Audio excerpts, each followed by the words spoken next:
All right, seniors, your last home game looked a lot like last year. What's it like knowing that you guys, for the second straight year, are heading back to nationals? Well, for us seniors, I know it's a huge honor, and we work so hard, and although we didn't do as good as we probably hoped for at the beginning of the season, we've worked hard up until now, and Dixie's a very good team, and they gave us some trouble, and I think we're pretty proud to be able to finish on our home field and to get back to nationals again. Same for you, Sid. Yeah, same for me. I think that we worked really hard. Like KP said, or Kaylin, our season in the beginning, it wasn't all that we planned out to be. But then once we got to postseason, we turned on the gears and we put it in go. You know what I mean? And I think especially today, being down 4 runs, 2-6. You know what I mean? To be able to come back and score 6 runs, we're a good ball team, but they are too. And if they could put that many runs up, we had to have put more. I told Maddie and Kate, or I don't know if I told you, but I told Maddie before the game, I said, they're going to put up runs. You can't be mad if they put up runs, but we're going to put up more. I mean, you guys give up that 6th spot in that 1 inning. I mean, what's kind of like the vibe in the dugout? Because, I mean, right away, you come back with 6, and it's almost like, it's a 2-run ball game once again.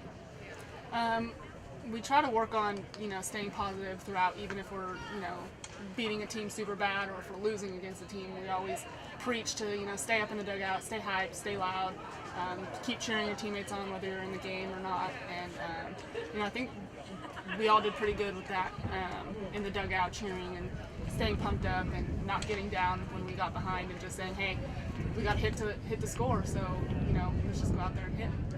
And speaking of hitting, I mean, you looked up after your 6-run innings, you guys only had 3 hits. I mean, it wasn't necessarily the prettiest line score, but I mean, they were giving you guys base runners. I mean, how big was that to really just take advantage of their pitchers being wild and giving you guys a whole lot of walks? I think 6 in the first 3 innings. Mm-hmm. I think it was walks, it was hit by pitches. Also, I mean, we did end up hitting the ball. I mean, without scoring, think about walking and running. That's only 1 run. We were down 4.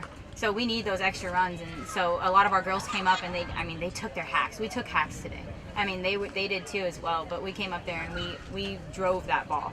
And like KP said, we preach in the dugout to stay level and completely level-headed, whether we're winning or losing. It does not matter. It's like we're playing like it's a 0-0 ball game, and we're going up there and we're not getting too aggressive, and we're not stepping back too much. You know what I mean? We got to stay completely level throughout the whole game to be able to get those runs back. For KP, I don't think you pitched since the 2nd game against Monterey Bay. I mean, in a situation where it's kind of like you might kind of have to be on standby for the last couple of weeks. I mean, how were you able to kind of stay engaged? And obviously, you kept them off the scoreboard in relief of Maddie. Well, I warm up before the game with Maddie, and she's been, since CC2A, like you said, she's been just lights out, and I knew at some point maybe a team would give her some trouble at some point, so I always knew that I'd have to be in Shelly's back pocket to pick up Maddie, and I'm glad I was. She's like the best pitcher I've ever played with, and she did incredible, and so I think it's kind of an honor to be there to back her up and be able to pick her up when she got down. And I'm sure she's happy about it. And I guess my final question for both of you. I mean, last year you guys had the hiccup in the CC2A tournament. It seemed like this year you guys used the conference tournament to really kind of find that groove you guys had in last year's postseason. I mean, what was about your postseason where things just finally seemed to click and you guys played like the team you guys figured you could be? I think that we were pressing. We were really pressing. I felt like every game, we went to nationals last year. We did well. A lot of our girls, almost, sophomore, junior, senior, they all know what it's like to be there. They all know what it's like to play like a national championship team. They know what it's like to be good.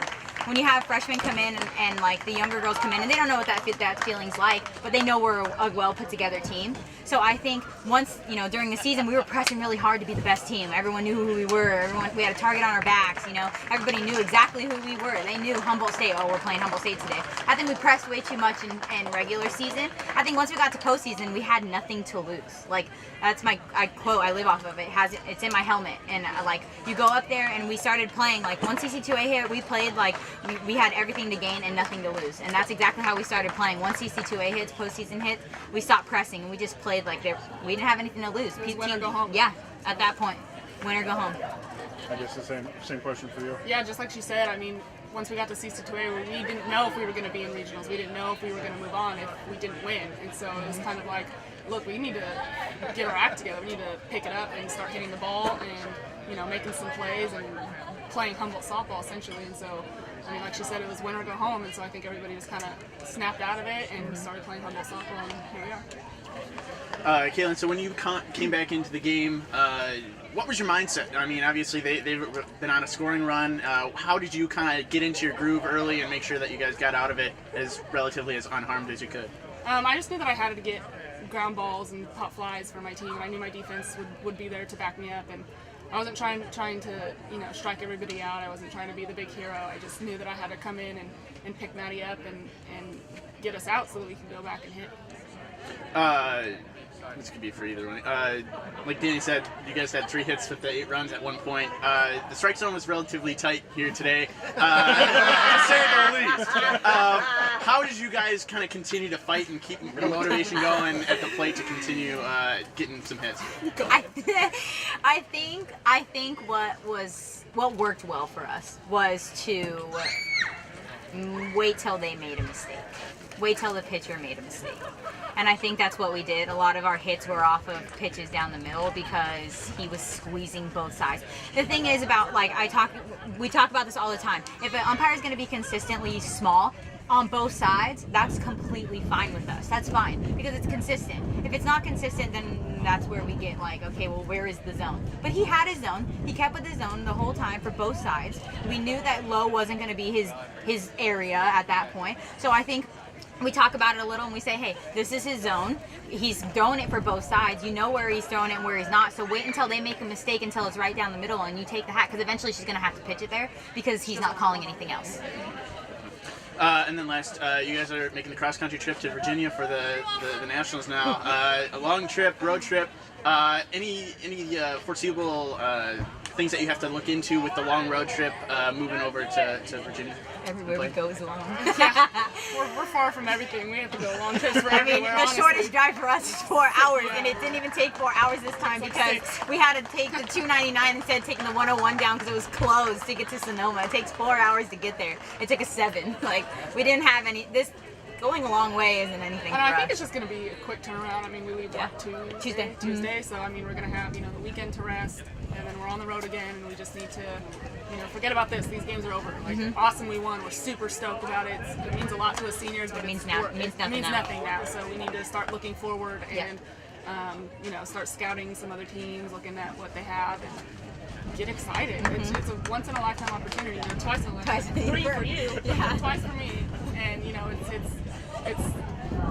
we just need to get excited and keep playing Humboldt softball. Awesome. Thank you so much. Great. Thanks, guys.